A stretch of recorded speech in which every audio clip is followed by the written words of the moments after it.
Hi everyone, I'm Momo. Welcome back to my channel. This week's video is going to be a September reading roll-up, which is where I'll be talking about all of the books that I managed to read in September.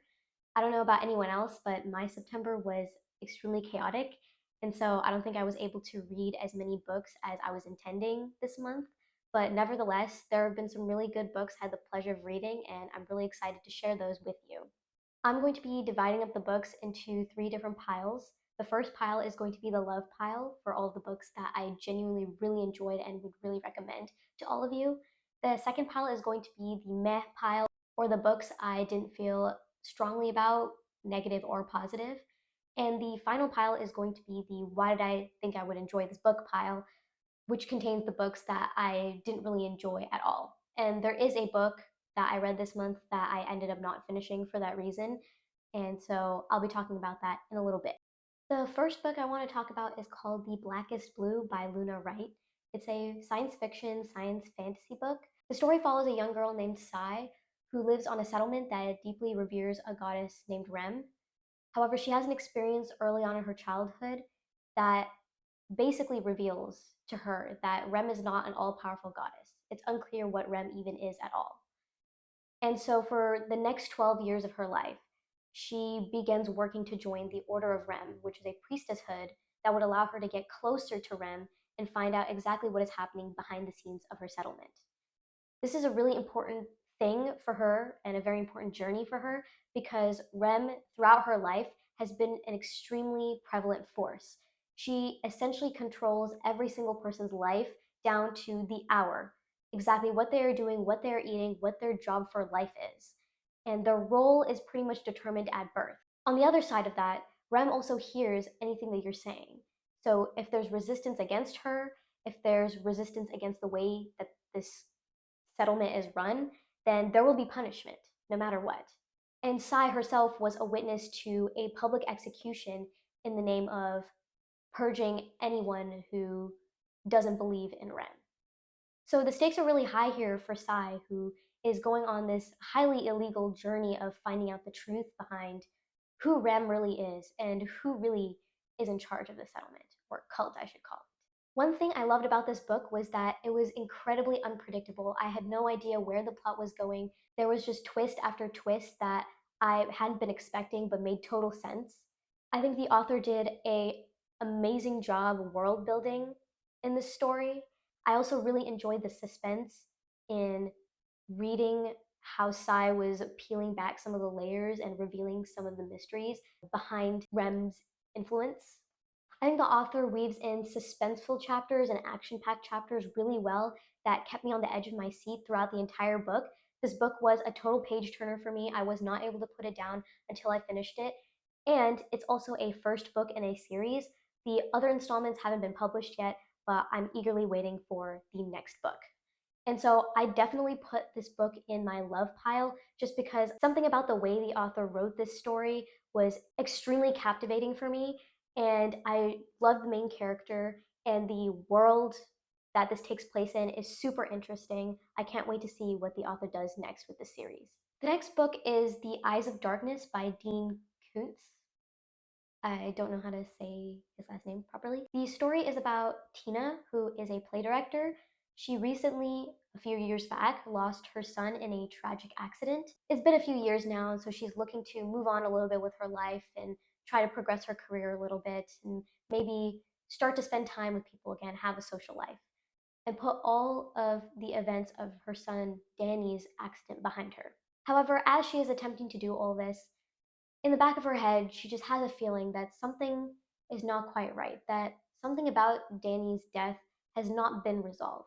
And all of that comes to a head when one day she comes back home and finds on his chalkboard wall, Danny's chalkboard wall, the words, "not dead." And that sets into motion a series of events in which Tina befriends a lawyer and goes on a journey to find the truth of what really happened to Danny. This book was pretty short, but pretty mysterious and at times genuinely creepy and disturbing for me. I was hopeful for Tina throughout the book and also scared. I liked how the way that the story was set up and the way that the details were revealed it wasn't really clear exactly what happened to Danny until the very end of the book. In general, I would say that this was pretty fast paced, and I liked that about this. So I would put this in the love pile. I would definitely recommend this to anybody who wants a short mystery thriller. At times in this book, I definitely felt a lot of dread, so I would even go as far to say that there's elements of horror within this book that I really enjoyed. So yeah, definitely recommend. The next book is called The Housemaid by Frida McFadden. This is a mystery thriller book. The story is about a woman who has recently gotten hired to work as a housemaid in the house of Nina and Andrew, who also have a daughter. The new housemaid notices right away that something's kind of off about Nina, that she seems to dislike her presence and is always trying to sabotage her when she's trying to do her job as a housemaid in the house. She's always making messes on purpose so that the new housemaid can clean it. She's lying to her husband, Andrew, about various things about her daughter. It's just all kinds of weird for this housemaid. And she kind of comes to sympathize a lot with Andrew due to this concerning behavior by his wife. They start to bond to the point where our main character wishes that she was in Nina's shoes. However, she quickly realizes as she becomes more and more comfortable in this house that things are not always how they seem. And at the same time, she has her own very dark secret that she's guarding. I will say that this book had a very familiar style to most mystery thrillers I've read, but completely subverted my expectations for what would happen. The plot kind of reminds me of Knives Out in that the first half of the book is one genre and the second half of the book is the other genre. I think you could definitely cut this book in half and say this part is the mystery and this part is the thriller, which was pretty cool. I really enjoyed it as a result of that stylistic choice. And once again, this is a pretty short book, so if you're looking for a pretty short mystery that is kind of unique and pretty well executed, I would say read this book. The next book is All Systems Red by Martha Wells. This is a science fiction book and it's one of 8 books in a series. It's the first one. I have been seeing a lot about this book series, the Murderbot book series, and I was really excited to pick this up because I've heard really good things about it. And yeah, this book was really good. The story follows a cyborg security unit who has been placed on a planet to protect a group of researchers also on that planet. And it's called itself Murderbot, but would much rather spend hundreds of hours watching media, soap operas, just doing other stuff other than having to do anything violent. However, a series of extremely dangerous and violent and scary events put its researchers in danger and kind of forces it into a position of having to protect. And in that situation, Murderbot has to contend with its own feelings of humanity. The persistent theme in this book is Murderbot coming to terms with its own humanity. It does so through the course of very fast paced, action packed events with some very interesting plot points. This is another pretty short read, and my overall impressions of this story are I love Murderbot. I want to keep reading about Murderbot's internal monologues. I think in many ways it's extremely relatable in the way that it thinks. And I think this idea of Murderbot being human in a way is very well substantiated and is a concept that is explored pretty interestingly in this book. If you're looking for a short little science fiction that lightly grapples with some philosophical ideas, I would recommend this book. The next book is called One Dark Window by Rachel Gillick. It's a gothic fantasy, and it basically is about this girl named Elspeth who lives in a mist-locked kingdom called Blunder. And essentially, the mist that surrounds Blunder is dangerous, it's hallucinogenic, and it also alerts other monsters that live in the mist of your presence, and you're basically dead meat if you get too lost. There are various ways to navigate the mist safely, or I should say somewhat safely, but it is not recommended generally. The worst news is that as the years progress, the mist closes in more and more, essentially swallowing the kingdom of Blunder. So this is kind of an existential threat to the kingdom that Elspeth lives in. Elspeth, though, at the beginning of the book kind of has bigger fish to fry. There is a voice that occupies her head that she calls the nightmare. It is simultaneously a nuisance and also a godsend. It protects her and also keeps her secrets. She has become used to the presence of this monster in her head. However, there is a fateful encounter between a highwayman and herself, where she is suddenly thrust into a journey to cure the Kingdom of Blunder from its mist curse. The highwayman that she meets is actually a prince and also happens to be tacitly guilty of high treason, and together they must work towards figuring out how they can fix this mess. The magic system in this book is extremely unique. I always find it interesting when there's a magic system that isn't reliant on mana, but also has some sort of limiting factor to it or a price. I think it really raises the stakes of magic use a lot more and can add a lot to a story. I think once you all read the book, you'll understand how interesting the idea of these Providence cards are. And ever since reading the book, I have frequently caught myself just thinking about the idea of Providence cards and the concept of cards and magic, which used to be such a big thing in anime, but I've never really read about it in like a fantasy book. So I actually, if you didn't realize already, thoroughly enjoyed this book. I think one of the aspects of the book that was excellent was the prose, but also the plot was just so engaging. It was so unique. I haven't read anything like this before. And I also found the protagonist to be very relatable in a lot of aspects. She's kind of gloomy, but as the book goes on, her true personality comes out, and she's actually a very bold and daring person. Overall, I think the author did an amazing job with having both characters that were developed quite a bit by the end of the story, and at the same time, having a very interesting and naturally flowing plot. So I would definitely put A Dark Window in the love pile. The next two books that I'm going to be talking about are from the same series. The first book is called The Inheritance Games by Jennifer Lynn Barnes, and this is a YA mystery thriller. I found the first book to be incredibly fun and enjoyable to read. It essentially follows a 17-year-old girl named Avery Grams who is living with her stepsister. They're not well off, they're actually pretty poor, and she's kind of struggling a little bit and also has to deal with her stepsister's abusive boyfriend. She cares a lot about her stepsister and vice versa, but it's just the circumstances of how they're able to live right now that is just putting strain on her life overall and her outlook. And she's just trying to get through school at this point and survive.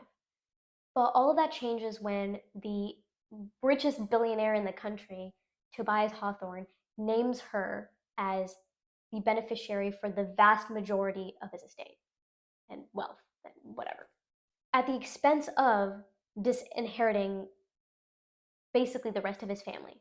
But she only receives this wealth on one condition. She must live in the Hawthorne mansion with the rest of the disinherited Hawthorne family for 1 year. So the rest of the book is basically her going to the Hawthorne mansion, discovering that Tobias Hawthorne had four grandsons, and one of the grandsons was the heir apparent, but now he's no longer the heir because she is the heiress, I should say. And now there's tension between them that is not so good. But the other grandsons, they view her in varying lights. One of them views her as the key to the ultimate mystery left behind by their grandfather. And at this point, we're learning that Tobias Hawthorne was a very eccentric guy. Basically, his entire mansion is a puzzle. There are hidden pathways and doors. There are puzzles built into the walls, into the bookcases, into everything. And he raised his grandsons to decipher different codes, to crack different puzzles, and to just think about different things as if they were a puzzle. And so it's not weird necessarily in the context of their upbringing that they think she is the ultimate key to the puzzle. However, Avery herself is extremely smart, and she too wants to find out the truth behind why she was mentioned at all in the will. What is her connection to the rest of the family? And so that is kind of what drives the rest of the story. She basically is trying to build a relationship with the other grandsons so that she has a better chance at uncovering the mysteries that evidently the Hawthorne grandfather wanted them to uncover. All the while, she has to dodge death threats, actual assassination attempts, hatred from various members of the family, and just adjusting to a situation which is completely different from anything she's ever experienced in her life. Overall, I found the first book to be very enjoyable because it's all a very new experience for Avery. It's a very new experience for me, the reader, and I think the author played off of that very well. However, the problem for me with this book comes in when discussing the four Hawthorne grandsons. They are such an important part of the book as characters. They are integral to Avery's growth and also just the advancement of the plot. And yet their characters fall so flat for me. Even the main two grandsons, who are basically pivotal in Avery's character development, Grayson and Jameson, I can't believe I can't remember their names. This should say something about how flat these characters fall. But yes, Grayson and Jameson, the two most important ones because they're the oldest. They have the most going on within the family. Their conflict with each other is on the basis of an event that never really gets fleshed out properly, in my opinion. And I also think that that in this book they weren't really given many other traits other than Grayson is gruff and gloomy and troubled, and Jameson is a happy-go-lucky person, but that's just to hide his gloomy interior. I don't know. I was just not compelled by their characters whatsoever. The same could be said about the second book in the series that I ended up reading, which is called The Hawthorne Legacy by the same author and also the same genre. I'm not going to spoil anything, but essentially it's just a continuation of trying to uncover a greater mystery than what we originally thought was going to be uncovered in the first book. And I think that this book suffers from the same problem except across the board. I think Avery stagnates in terms of growth. We're not getting any other dimensions from the Hawthorne grandsons. Really, at this point, the series is becoming about the mystery itself and not what the characters have to do to get there and how they have to change themselves or how they do change themselves as a result of the plot. There's really no change, in my opinion. And so, once again, I feel like this book falls kind of flat, and I actually ended up, as a result of that, not reading the third and fourth books. I will come back to it eventually just because I kind of do want to see what happens, but it wasn't a super compelling book for me character wise. And so, for that reason, I'm putting the first book in meh and the second book in why. So, the final book I want to talk about today is, as you've probably guessed, the one book I was unable to finish in this list of books that I presented to you. It is called The Fourth Wing by Rebecca Yarros, and this is a new adult fantasy, I think. I thought this book would be kind of Game of Thrones-y with much less world building, but I quickly came to realize that that was not the case. Anything else I could say about this book right now has probably already been said many times by other booktubers on the internet. So I will not continue to beat a dead horse further to death. I don't really have much else to say about this book given that I didn't finish it. So I'll be putting this into the why pile. If you made it to the end of this video, thank you for your time. I hope that my thoughts about these books were insightful. I hope you saw some books that you wanted to try out. If you've read any of the books that I also read this month, please leave a comment about what you thought about them, whether you agree or disagree with my assessments of how good the books were.